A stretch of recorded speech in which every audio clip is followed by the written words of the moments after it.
Lepas tu ada yang mesej saya kan, dia cakap begini, Jufazli, PMX dan Madani yang menang. No, saya kena perbetulkan maklumat sulit ni ya. Sebab setiap kali pilihan raya, pencatur-pencatur kuasa dan rakyat akan cari saya tahu. Diorang akan tanya, so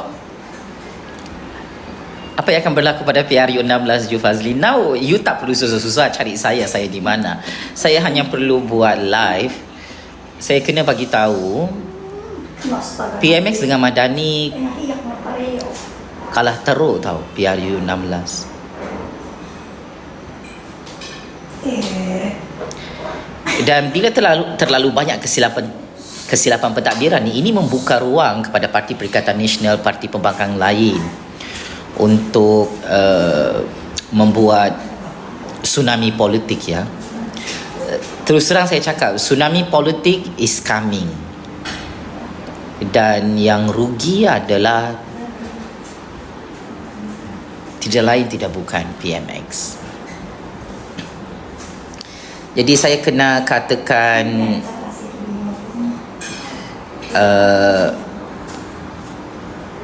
rakyat tidak mahu lagi PMX. Saya cuba simpan maklumat sulit ni, tapi tidak boleh sudah disimpan. Kerana saya tidak sampai hati tengok ramai yang syok sendiri ya. Ya macam, kau tidak nampakkah rakyat marah? Dan benda ni ketara betul waktu PMX turun ke Sabah ya. Waktu isu 40% tu, kau tahu ramai rakyat Sabah marah dengan PMX ya.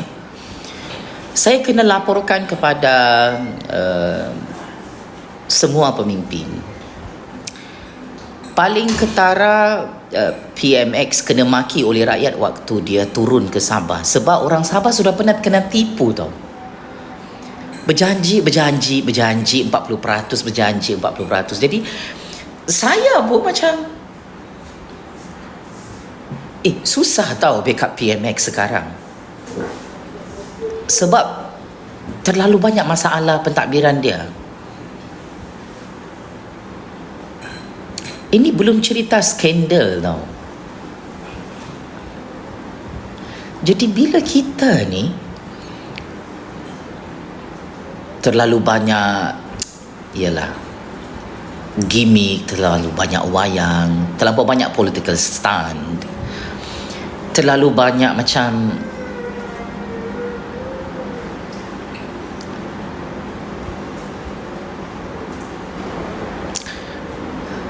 dia macam hanya manis di bibir tau. Jadi rakyat perasan sudah benda tu.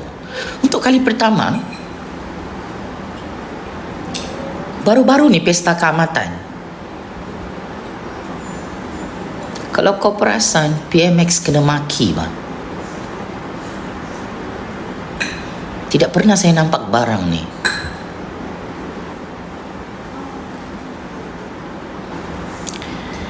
Dan mungkin kerana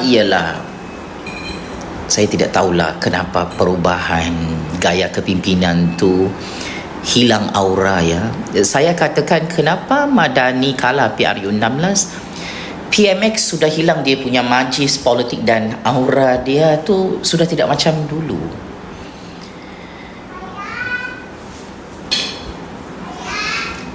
Sampai rakyat pun sudah tidak sokong dia ya. Itu adalah penanda aras ataupun indikator untuk kita membaca garis politik yang cukup complicated. Dan kita bukan bercakap pasal hal remeh-temeh tau. Kita bercakap tentang bagaimana gaya kepimpinan karismatik PMX tu hilang sudah dia punya aura dan kredibiliti. Jadi pengundi atas pagar, pengundi senyap, dan termasuk pengundi yang pro pembangkang melihat kelemahan-kelemahan ini. Hidup bosku, jangan risau, bosku masih hidup dalam penjara VVIP. Jangan risau. Kamu doakanlah bosku ni semoga terus kuat dalam penjara. Okey? Doakan dapat pengampunan penuh, bebas. Jangan risau, memang bosku masih hidup. Now we talking about PMX dan Madani. Apa sebenarnya masalah?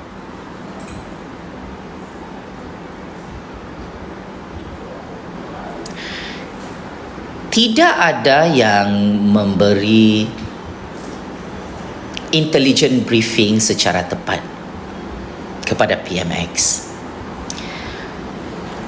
Bagaimana persepsi politik, sentimen politik itu bergerak setiap hari, macam mana komen-komen rakyat dalam media sosial yang perlu kita amati. Jadi akhirnya PMX, saya bersimpati, dia dalam keadaan menghitung hari bersama Madani untuk kalah mengejut PRU 16 lah. Saya yakin penyokong-penyokong PMX dan Madani terkejut dengan analisis akademik politik seperti ini. Yang tidak tahu saya siapa, saya adalah penganalisis politik bebas. I'm a political scientist. Saya penyelidik, researcher dalam bidang percaturan kuasa untuk sistem politik Malaysia. Jadi kita di sini bercakap tentang politik bukan kerana kita benci PMX kan, benci Madani, bukan. Kita bercakap tentang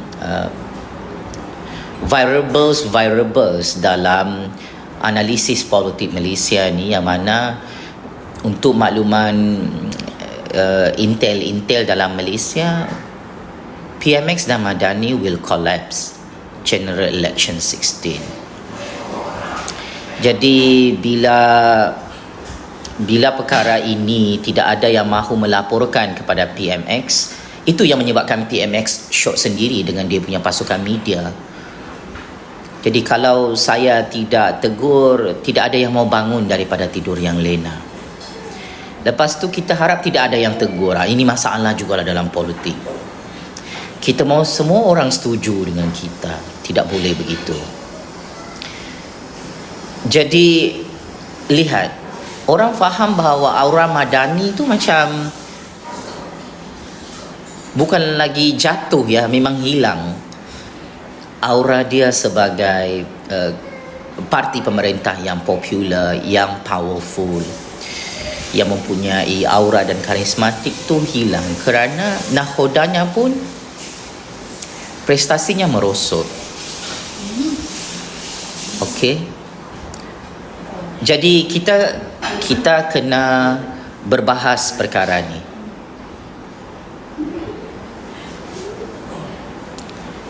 Madani lost track, PMX pun lost track.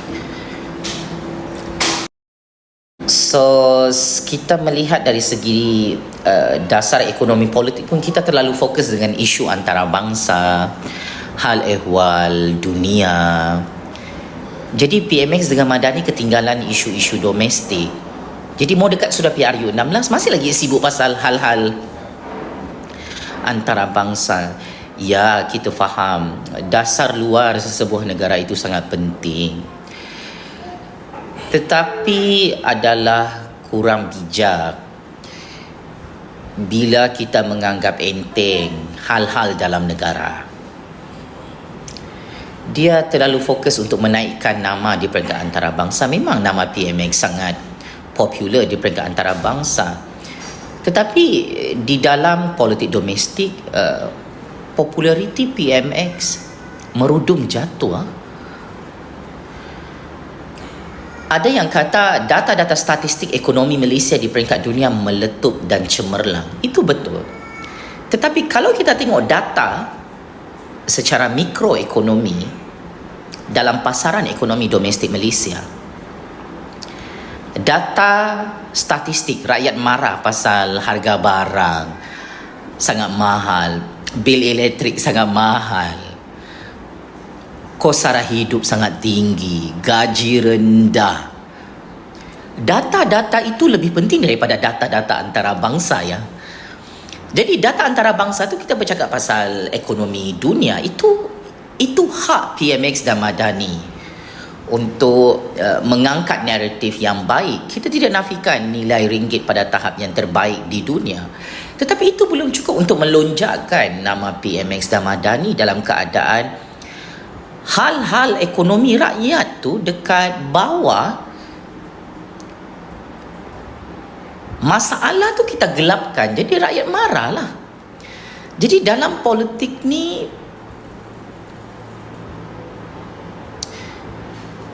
bila kita tidak transparent terhadap ekonomi politik domestik negara, ini yang jadinya ni. Kita sembunyi semua masalah di semua lubang sana, lubang sini. Jadi akhirnya dia jadi cacar merbah lah bila PMX dan Madani dikritik bertubi-tubi setiap hari dalam media sosial. Pada awalnya saya tidak mau cakap benda ni, tapi saya kena cakap di saat pilihan raya umum ke-16 is on the way. Jadi masih ada masa untuk memperbaiki diri di pihak PMX dan dasar dan polisi Madani. Jadi kenapa kita cakap perkara ini? Kita ingin mencadangkan satu penambahbaikan segera kepada masalah-masalah ekonomi rakyat, kerana bagi PMX rakyat tidak ada masalah. Bagi Madani, negara ni tidak ada masalah.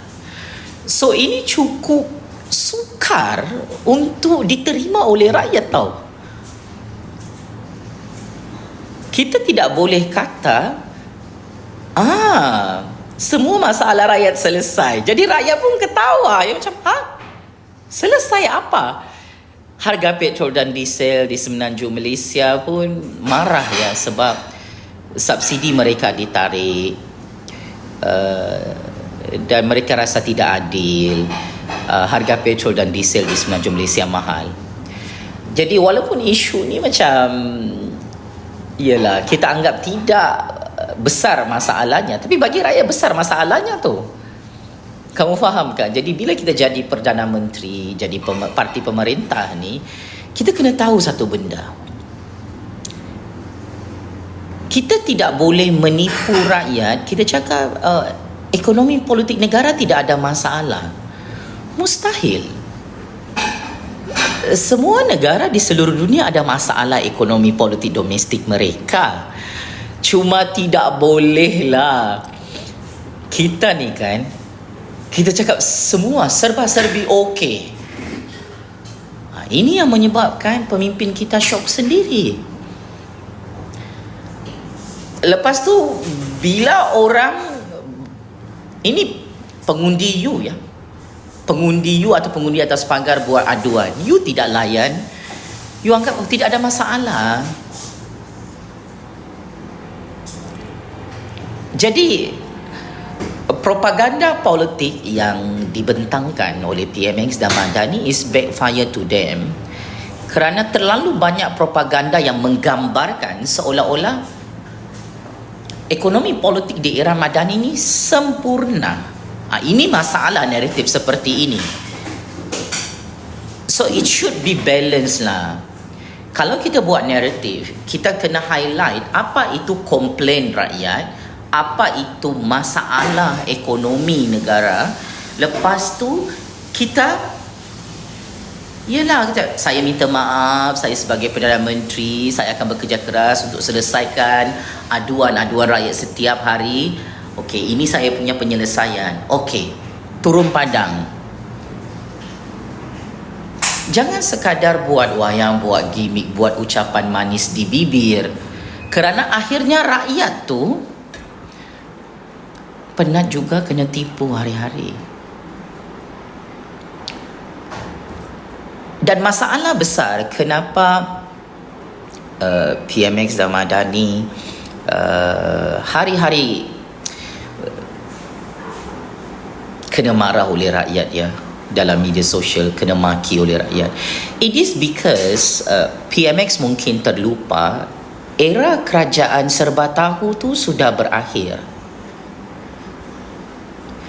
Era kerajaan sentiasa betul tu sudah tamat. Kerana akhirnya rakyat is a kingmaker, dalam sistem demokrasi yang berevolusi dengan pendemokrasian yang lebih baik seperti ini, dan proses ini berlaku secara natural.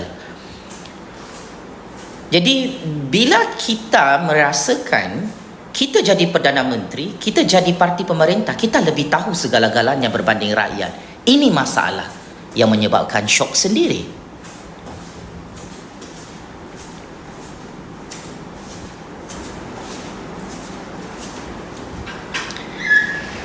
Jadi amat berbahaya penyakit seperti ini.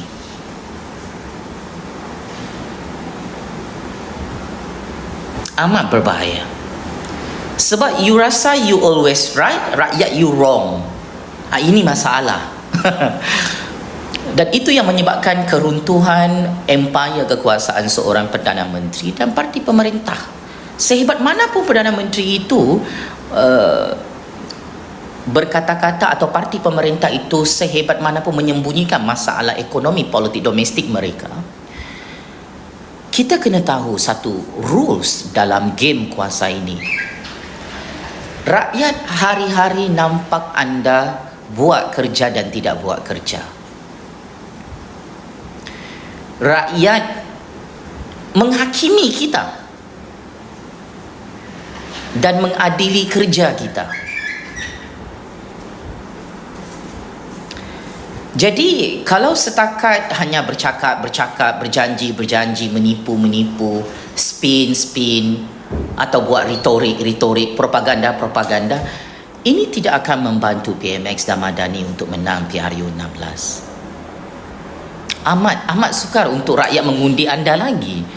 Kerana rakyat mau tengok you turun padang, you pergilah tengok harga barang, you tengoklah orang miskin, bantu orang miskin, buat konsultasi dengan berpuluh-puluh juta rakyat,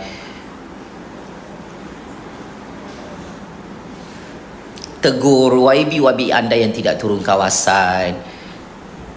Biarkan semua orang bersuara supaya seorang pemimpin itu dapat maklumat dan input yang banyak untuk diperbaiki dan untuk selesaikan masalah domestik dalam negara. Kalau saya ditanya, saya lebih suka orang, rakyat bersuara, semua YB bersuara. Lepas tu, okay, sit down, selesaikan. Kita setuju, negara ni ada masalah. Tapi PMX dan Madani tidak buat begini. Mereka buat apa? Hello, tangkap rakyat. Hello, padam akaun TikTok rakyat, akaun Facebook rakyat. Hello, padam segala video. So akhirnya jadi syok sendiri, sebab semua maklumat tentang masalah rakyat, masalah negara tu kita sembunyikan di dalam media sosial sebab kita boleh padam. Jadi kita ingat kalau kita padam video tu, selesailah masalah pemerintahan kita. Kalau kita bawa orang tu pergi mahkamah kah, pergi lokal kah, pergi penjara kah, kita ingat selesai masalah kita. But ini hanya menambah masalah PMX dan Madani. Saya ingin katakan kepada semua parti komponen Madani,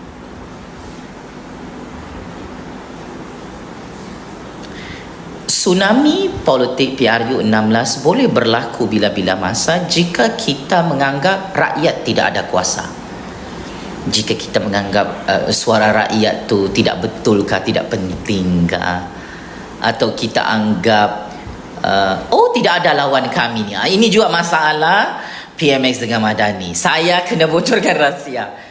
Tahukah anda kenapa style pemerintahan ini seolah-olah memandang rendah suara rakyat, Kerana bagi mereka, Perikatan Nasional itu lemah, pembangkang itu lemah, parti-parti politik lain sudah tidak boleh jadi kerajaan ni sampai bila-bila. Ini masalah besar jugalah.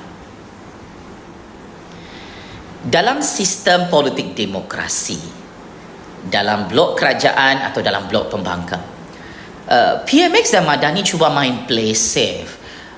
Mereka ingat mereka lebih baik daripada pembangkang dan apa-apa komplain pun tidak perlulah layan. Ini masalah juga.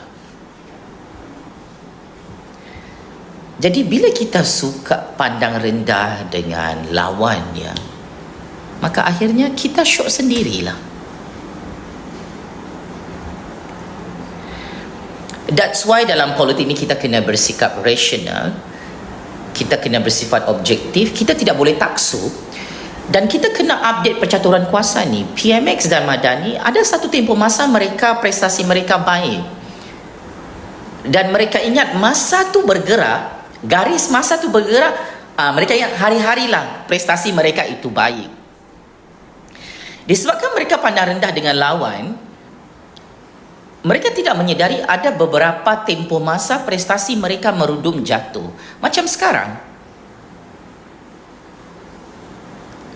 waktu PMX turun di Sabah, rakyat memaki PMX tau. Bila saya baca tu, saya yang, yalah, of course kita terkejut, yang macam wow.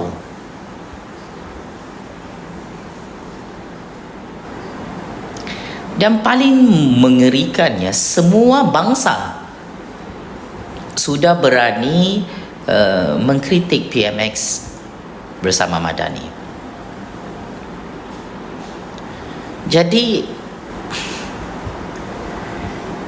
saya ingin katakan, jika PMX dan Madani terus terlupa dengan kritikan-kritikan rakyat, teguran rakyat, jika berterusan syok sendiri, ini membahayakan PMX dan Madani pada PRU 16 akan datang.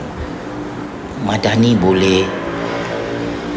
boleh pupus, boleh dikuburkan oleh rakyat. Semua akan terkesan di dalam Madani. Jangan kau fikir PMX saja. Ini juga masalah dalam Madani. Kenapa Madani ni berisiko untuk kalah? Kalau anda semua perasan, mereka bergaduh antara satu sama lain. Jadi ada orang menganggap ini strategi politik yang genius. Tetapi kalau you buat PRU 16 begini ya, di Negeri Sembilan berpecah belah, di Johor berpecah belah, tidak lama lagi berpecah belah di Putrajaya. So akhirnya PMX memang tumbang PRU 16. Dia tidak akan jadi Perdana Menteri lagi selepas PRU 16. Kalau kita cakap pasal pembangkang, pembangkang bergaduh itu normal, sebab mereka pembangkang. But bila kita jadi parti pemerintah ni, Madani menjadi lemah ya dari segi pakatan politik bila ketidakstabilan pakatan itu jelas kelihatan.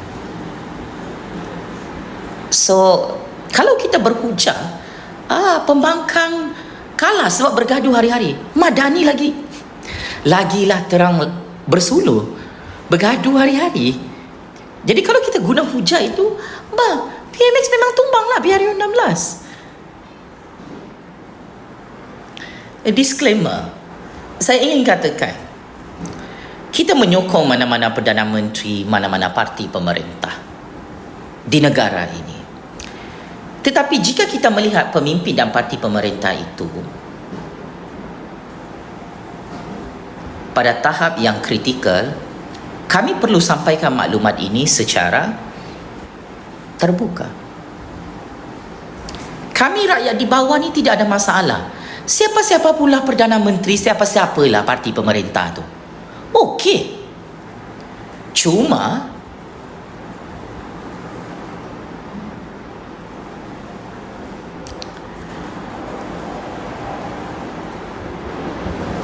Berdasarkan rahsia sulit, PMX dan Madani kalah PRU16 oleh Perikatan Nasional, oleh Parti Pembangkang.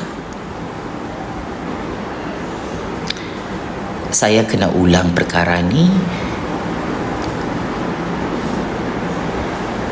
Bila you syok sendiri, you pandang rendah dengan lawan, you tidak dengar suara rakyat, you tidak dapat kesan masalah dekat bawah secara jelas dan nyata.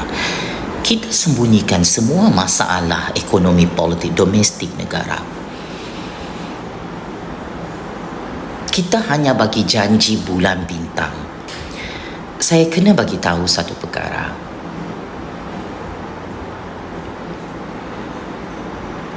PMX dan Madani secara prospek berisiko untuk ditumbangkan secara demokratik oleh berpuluh-puluh juta rakyat. Maka secara automatik rakyat akan memilih mana-mana parti pembangkang. Cuba anda bayangkan, kalau rakyat memahami game ini, tidak maulah undi mana-mana parti Madani. Cuba anda analisis perkara ini. Rakyat boleh swing undi mereka kepada parti Perikatan Nasional, PAS, Bersatu, Parti Muda, Parti Pejuang,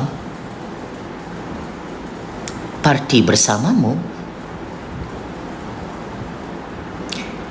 Yes, kita boleh akhirnya saling mengkritik antara satu sama lain, berdebat, berbahas parti mana yang lebih bagus. Tapi saya ingin sahkan satu premis. Majoriti rakyat bersetuju pemerintahan PMX dan Madani kalah dan tumbang PRU16. Di peringkat pertama, semua, tidak kiralah penyokong Madani kah, atas pagar kah, pengundi senyap kah, pengundi pembangkang, mereka mempunyai satu titik persamaan. Mereka melihat PMX dan Madani menghitung hari di Putrajaya. Dan jika parti-parti Madani tidak dapat melihat masalah ini lagi berbahaya. Sebab saya melihat parti Madani yang lain terlepas pandang tentang sentimen politik semasa yang tidak berlaku 1 tahun lalu. Beberapa tahun lalu masih terkawal sentimen dan persepsi politik dalam media sosial. Tetapi baru-baru ni paling getara lah pesta keamatan tu. PMX kena maki oleh rakyat, to be honest, di Sabah. So sepatutnya setiausaha politik PMX kena melaporkan kepada Jabatan Perdana Menteri apa sebenarnya yang berlaku. Dan tidak ada yang mahu melaporkan perkara ini.